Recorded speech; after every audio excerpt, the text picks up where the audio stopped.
A car accident took place just after 7 p.m. on January 21, 2026, near Bushland, Texas, along Ranch to Market 2381.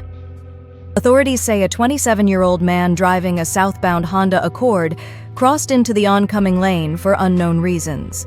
The Honda collided head-on with a northbound Ford Expedition carrying 40-year-old Dusty Dickerson and a 12-year-old girl. The man in the Honda was pronounced dead at the scene.